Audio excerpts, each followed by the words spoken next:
Kalawitan saking Pandu Budaya Mangrasa ingkang pinandekan dening Abasel.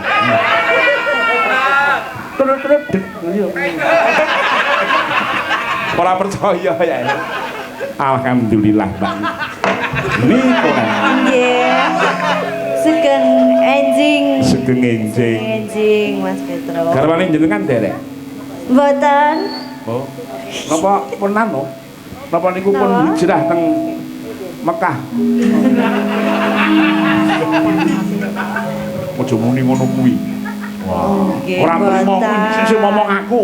Oh nggih. Oh jenengan sing mboten trima. Kowe ora trima no. Kuwi dhisik sing ngomong aku, rikala kuwi arep kuwi ujian SMK iki do kuwatir kabeh.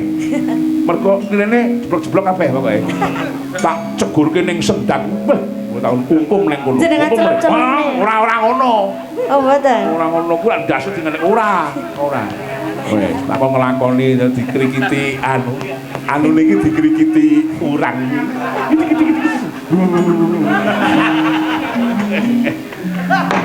Tenan. Podang kuning. Nggih. Panyuwun iki saka panjenengane panitia-panitia. Nek ora kleru ki mosok salon ngendi ngono pokoke. Wes pokoke diaturke siji mumpung Mbak Niken isih lenggah. Biasane nek sing mayang dudu aku parlimbukan mesti mudhun. Oh. Gandeng Kalih tole. besti karo tole. Nah, ora percaya nek iki Mbak Yu kudu ora percaya tak silsilah iki eneng. Ngeyel. Bagong e no. Ngeyel. Mosok bosik iki adike Niken. Cah ora mudeng, ora ngerti agama. Ampun ngoten to, Pak. Nasibe kanca-kanca niki tentangane nika lho. Lah lha godhet kae kok. Tagene kutune Mbah Mantri iki Manika Warna. Kuwi kalebu mukmin kuwi kendangane ya apik jebule. Kalebu mukmin ku mondi ning. Lah iya, iya ndak. Podang kuning ki ning panyuwun pokoke diaturke siji pokok siji. Wis, ora sandataku kan gunem sing tanpa guna. Oh, mengane nuwun sewu tenan iki. Nggih, engko bojoku arep nyumbang. Lagu Mawar Merah. Waduh. Mawar merah ku tunggu Berarti duete kalih jenengan kudu duet berarti. ora sudi. Ning omahe duwete. Ya maka podang kuning ya. Nggih. Lajeng napa? Oh lajeng. Iki mau tek-tekane saka Mbak Niken 800. Dumong 40. 40 iki dak iki diwenehke ketua panitia. Panitia anu yoga-yoga. Yusuf. Ya. Ning goleke Mbak Niken ku muga-muga wae ning tambahan meneh. Ya iki mau kene mau eneng lomba hadiah wedhus. Ya to, Mbak? Nggih. Alhamdulillah. Sampeyan kanca-kanca pengrawit tak lombake. Nggih, hadiah karung. Hadiah nggih wedhus.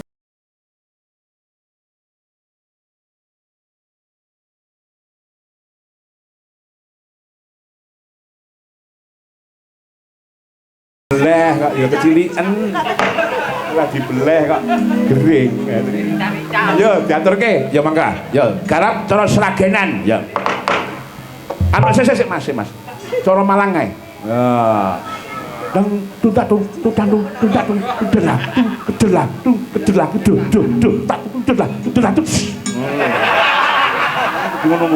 ya mangga dados ya. Ya.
ingkang salajengipun ngancik meja sekawan.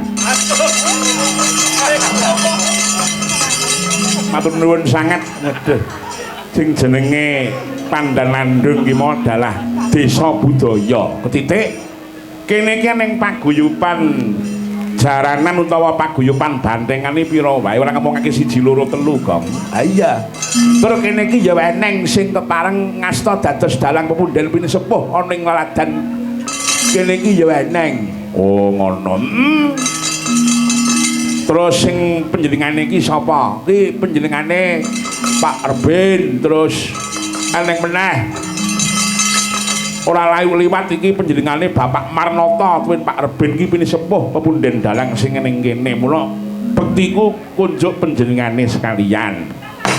Terus sing nom ya ora, sing tuwa ya ora, kuwi Mas Nanang kuwi ya dalang.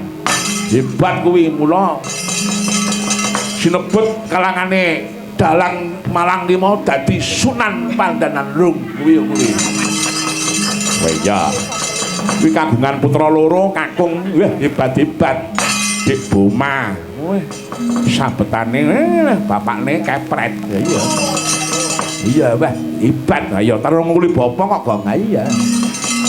Terus kene iki ya ning kerawitan barang ya eneng. Wah, nen kok mula apa-apa kene iki eneng. Ha iya. Muga-muga tetep langgeng nggone ngadani bersih desa ngene iki ya, Gong. Iki saking Pak Prayit ketua panitia ngersakaken jambu walas.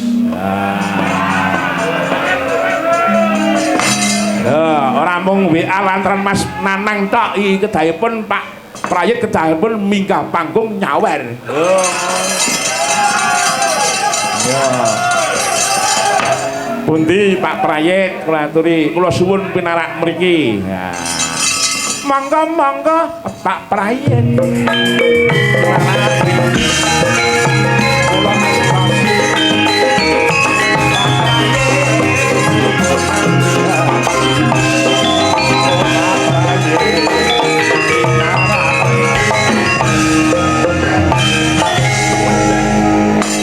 Pak Prayit, matur nuwun nggih Pak Prayit, panjenengan pun kersa dados ketua panitia lajeng merapatkan warga Pandanlandung terus nimbali kula nggih Pak nggih.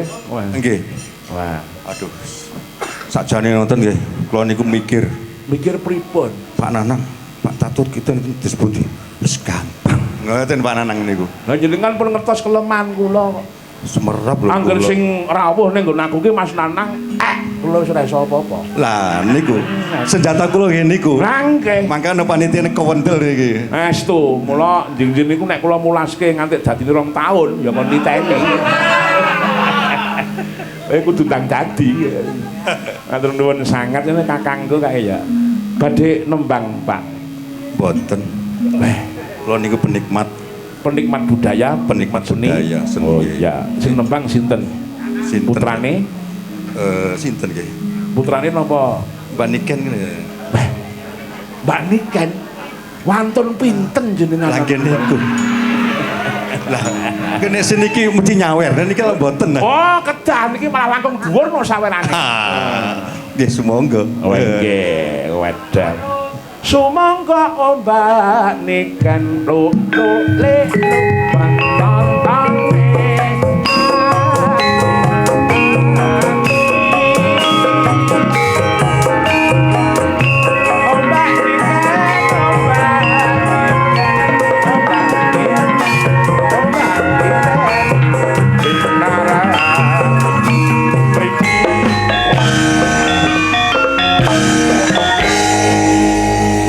Jangan nek keliru wis biasane monggo Mbak Niken no salah mutiar monggo Mbak Niken ngono biasane ngono kok antara kambon kaya ngono lho. Sugeng enjing Pak. Niki Pak Ketua Panitia menika. Nggih. Nggih, tasih semangat nggih Pak. Semangat. Alhamdulillah. Monggo. Badhe ngaturaken napa? Nyanyi duet napa piyambak? Pak Carik di sini Pak Carik. Wis lah, nek nyanyi aku gak wani nih arek enom iki. Nggih. Niki napa diwakili anu pengrawit napa Pak Carik? Wakil nun sewu lho Pak Prayit. Nggih. Nek wakil bayar. Peraturanipun panggung ngoten. Oh ngoten nggih. Wah. Piye? Iki kula padoske suarane sing sae. Nggih, pados tenan nggih, mboten napa. Pak Tugas niku suarane sae. Ya iya. Menika mangga Pak Carik, mangga niki disuwun mriki malih, mangga Pak Carik. Ayo Pak Carik. Luar biasa. Ayo Pak Carik. Nah, Pak Carik. Pinarak meniki Pak Carik. penontonnya nganti. Yo. Pak Carik. Pinarak meniki penontonnya sami nganti.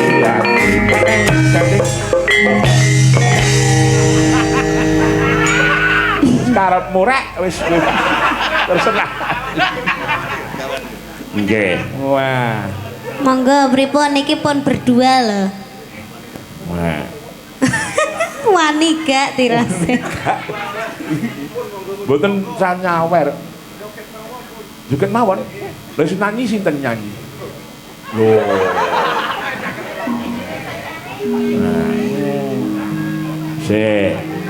Cobi. Kula nek ajeng ngedeke Wahyu niku kula niku ngesake wong niku dalang. Gagas anake sing ning omah lagi lahiran. Pandu Jayupa. Cak Jan. Wah, apik kae. Oh. Dalang ora kudu aneh iki lagi iki lah. Kurang ajar lah. Ditenono kowe. Pripun, Pak? Cobi. Nek nyanyi. Oh nggih. Wah. Mbak Niken. Nggih. Nun sewu Pak Dalang. Nggih. Rada gak apal nih. Napa, Pak? Jam 12 kita. Nggih. Nggih. Jenengan nami asma sinten, Pak? Kula Udin Wawa. Udin. Udin Mas Udin. Nggih. Dalemipun nggih pandanandung mriki. Nggih, mriki mawon. Oh, nggih. Nggih, matur nuwun. Wah. Ya, Pak Prayit rono ora, Pak? Wong sampean sing diceluki lho. Pak Prayit mboten wantun mergane enten putrane. Nah, iya. Ajrih karo putrane. Iki putrane Pak Prayit iki kaya meh kaya Mbak Galuh. Meh. Oh iya, swatene nggih. Wahyu ki marai kulino anu nyponsori sinden kok mangkamu. Ngeterke. Diam-diam. Ya, mangga diaturke. Mangga. Jambu alas. Oke.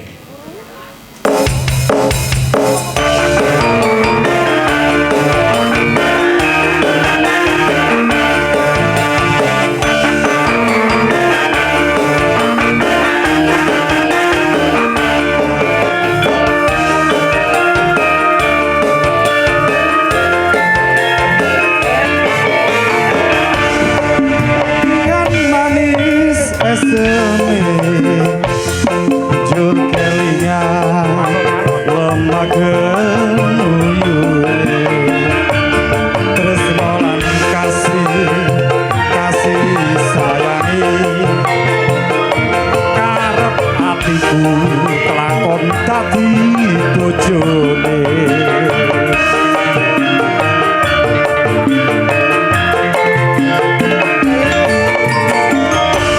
Sayange wis duwe bojo nanging aku wis kadung tresno nelongso rasane ngati yen aku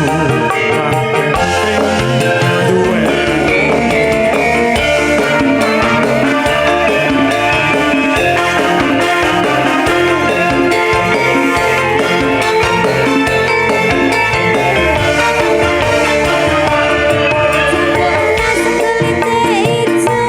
sing dikasus duwe bojo ada gula ada semut durung rondo aja direbut.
sehidup semati, senang lan sedih bareng-bareng dilakoni.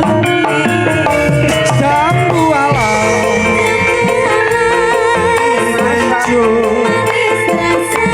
senadyan tilas enteni randane. Sayangi wis duwe Oke. Nanging aku wis kadung tresno nelongso rasane ngati. Yen aku ra lakon melu duweni.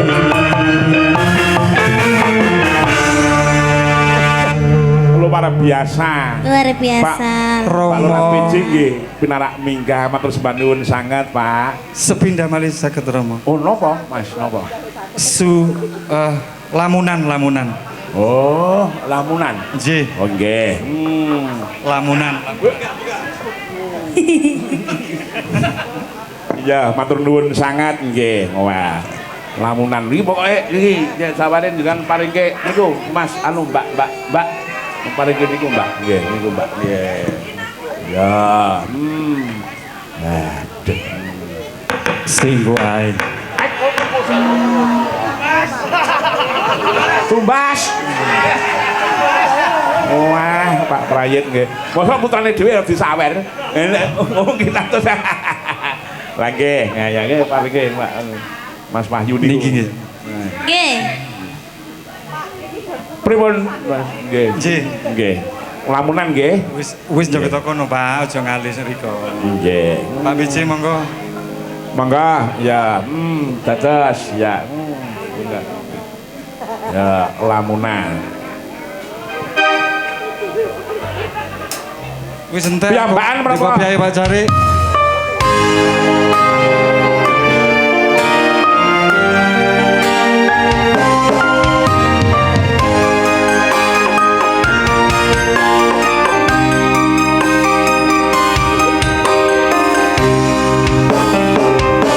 Sumripe tangin ratri tansah ngenteni sepung sangat alanging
Nggih. Matur sembah nuwun sangat. Wah, jan luar biasa. Jebule kene iki ya seniman-seniman kabeh kok. Mbak Niken nggih. Nggih. Wontene sae-sae. Inggih, leres. Niki wau putrane Pak PJ Lurah Mas Denis suarane nggih sae. Nggih. Mas kula kudang-kudang dadios dalang sing payu dados dalang sing kondang. Nggih.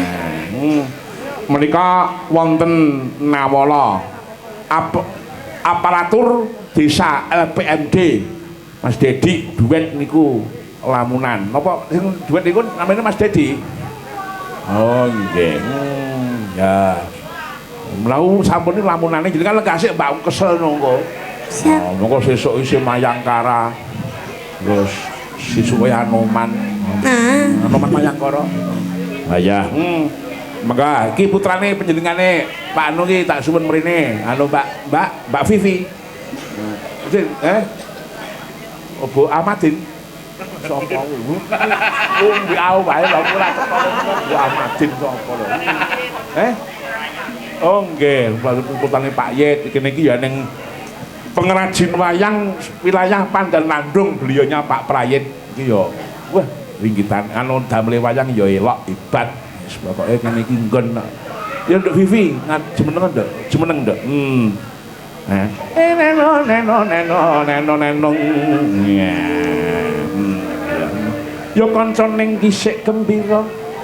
Alerap-lerap banyune sakara. Antrianmu kabraya.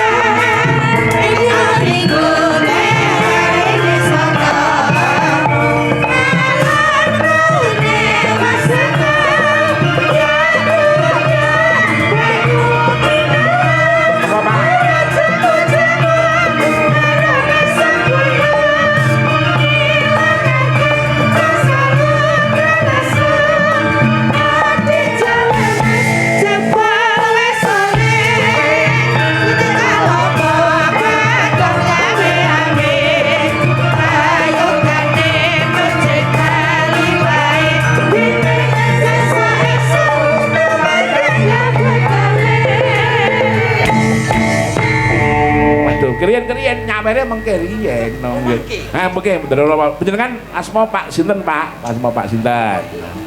Ya, mangga. Lah niki badhe badhe oh, bilang nyanyi napa Mbak? Meh Rahino.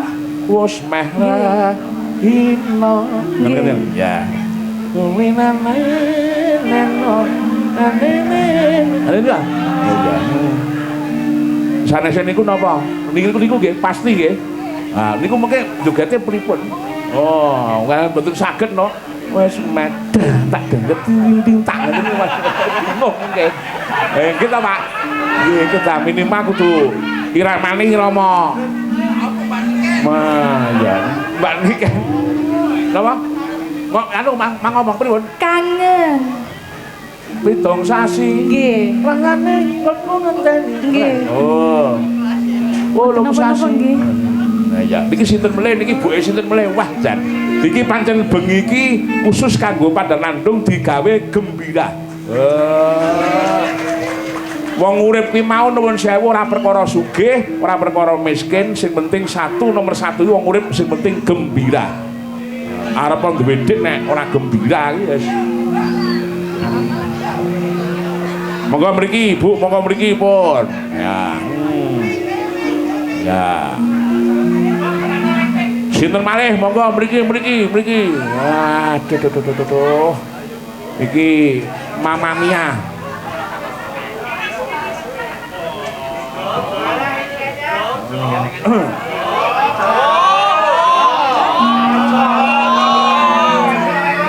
Bojone penyok dhisik ya ngene iki dhisik ngene. Saploke digenjus malah. Saiki malah betal. Ayo. Nggih, dhisik ya ngene. Ya, monggo. Sinten malih monggo mriki. Wah, luar biasa iki. Ya.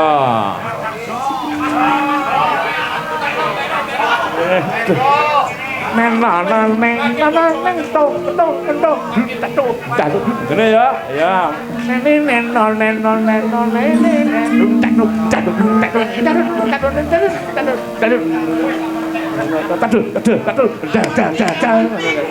Yo, oke, dados. Yo, mangga balungan ya, Cak.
matur nuwun nggih Mbak Vivi. Iya. Lah niki duwite kok tesih niku pripun niku, Bu? Nggih benjing meleh. Oh, benjing pengajian kok. Mboten. Matur nuwun sangat. Ya. Ya. Wah, luar biasa. Antusiasi warga kene sungguh luar biasa. Kanca-kanca amang rasa. Tepuk tangan buat warga Pandanglandung. Luar biasa. Tak jangan tepuk tangan, kita nang kowe. Tak gawe iki. Gawe iki nek nang omahe tak culke. Matur nuwun sangat. Ya. Niki dhuwit niki pripun niki? Mboten jenengan beto. Oh, nggih, niki ngaten. Niki ora pengelawite sampun. Nah, niki mesake pemusike. Nah. Pemusike pinten niku? Jiro lupat nyaket-nyaket. Nah. Enggak, niki. Mas nggih niki, Mas nggih. Nah. Niki anu pengelawite kurang. Niki mau lagi piro ki mau. Monggo pengelawite 40. Minimal kudu 4 juta. Ya, ngene iki lho. Ya. Ayo nduk, sapa kuwi? Mbak sapa alah sing legok iki lho jenenge sapa? Ya Diva kuwi kok jenenge nganyelke kowe, angel ora umum. Ya. Mana di mana anak kambing saya?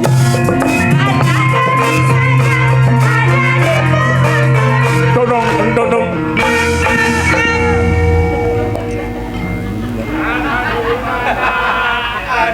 Iya. Wis spontan weh. Diva. Nggih. Buanter. Ya, aku tak nyuwun lagu karo kowe.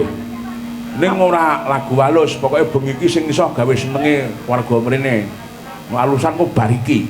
Oh, aku metu kok iku bariki nyongo iki kok ning gendinge, pelok barang limo, mengko bandi lori. Wis. Nah. Mbok tutupane tutur bau. Wis kuwi apik tenan iki. Kuwi gending petalon kok. Nggih. Napa, Pak? Lungi tengah asmara iso. Saged. Saprene nggonku ngenteni janji prasetyaning ati. Nggih. Oke? Oke. Kadung tresna mring sliramu dawa ngayu raeling dina lan wektu.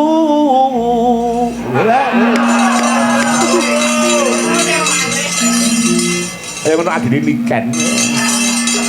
Ikan sari teme. Gede. Mbak Kori. Ya maka dadas ya.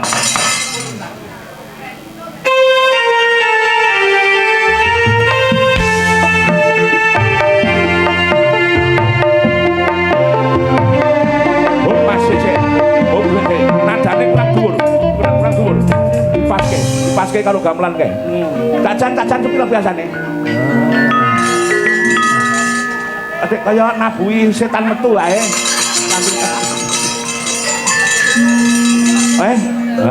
Yo monggo, yo dibarenge. Nek ora nganggo gamelan ora penak. Pandu budaya wingi nek lasahe nganggo iki nganggo gamelan kok.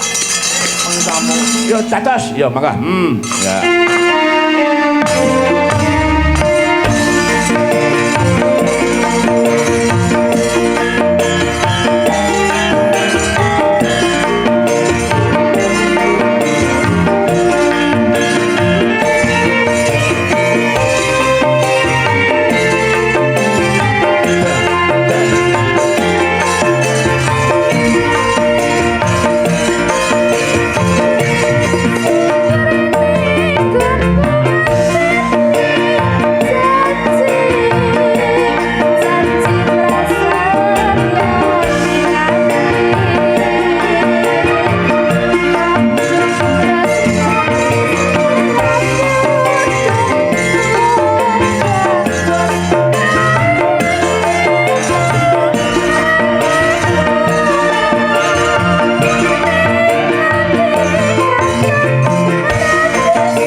terima kasih sekali. Matur nuwun Mbak Diva. Nah, iki saking Karang Taruna dan KKN. Wow, nyuwun apa iki? Kejungkel. Perjikel. Alah. Ya Mbak, sampean sing ngerti. Sampean pujiku. Pujiku mong ora pujiku Semarang. Pujiku lagune sinten Mas niku Mas? Panjangka. Oh, Banata Sabda ya. Pujiku mong mugi langgeng. Kuwi kok penjangka ora ning ane kok pujiku kok. Yo monggo wis saiki pujiku. Ayo wis kaya ngapa iki kok Karang Taruna karo KKN. Aku mau karo KKN diusir itu lho. Duduk linggene nggon Pak Evi ngono lho. Pak jangan duduk di sini. Bentar aja aku ya ngono. Lah iya. Pak jangan duduk di sini, Pak. Bentar aja. Aku nek mlesu apa ora sida wayangan aku ya ngono. Lah ini. Lah iya, ora apa-apa wong ora ngerti kok. Aku ki macak ngono kuwi ora ganteng-ganteng banget kok mengko ndek malah sing do seneng karo aku kok. Tak gawe biasa-biasa saja. Pujiku muga langgeng. Pujiku tansah lestari.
Saya judek puji kok dadi orang pojok iki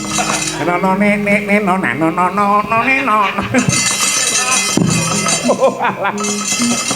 oh beta ngayal tak jane mesti ngayal lah yang kaya ngono kok senior ayo Mbak niki kan jumeneng ayo Mbak bunta galak adolae loncat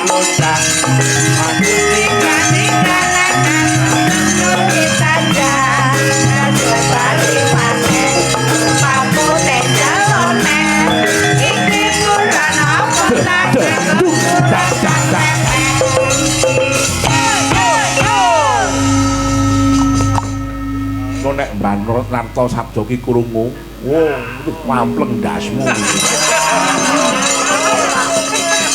iki anu Mbak niki kan Salam. Nembang Mbak mawa ya Nggih, monggo. Napa? Pun pokoke monggo jenengan. Sing halus napa sing? Oh, pokoke iramane irama Padang Pasir. Apa nggih? Monggo. Lestari nggih? Lestari? Nggih. Ya, oke, Mbak. Nah, napa apa? Oh. Ayo mangga Lestari. No, ayo mangga. Apa latihan sik ujiku nek omah ta. Atas ya monggo lestari Mas.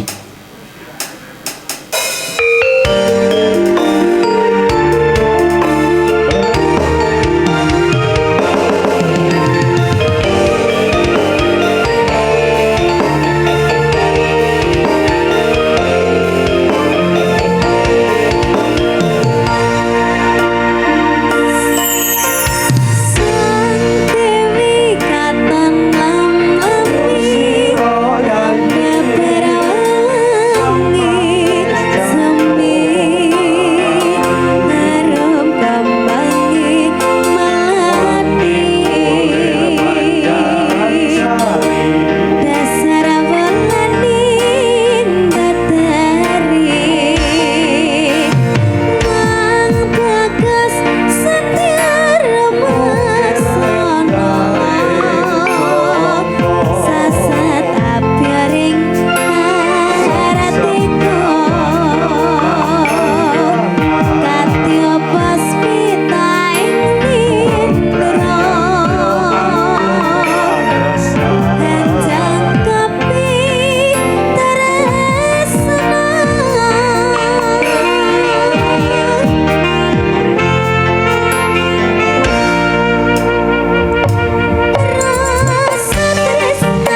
saking panggung ayo Gong Sumandara Gong ayo delok dinggo nyuwun nyong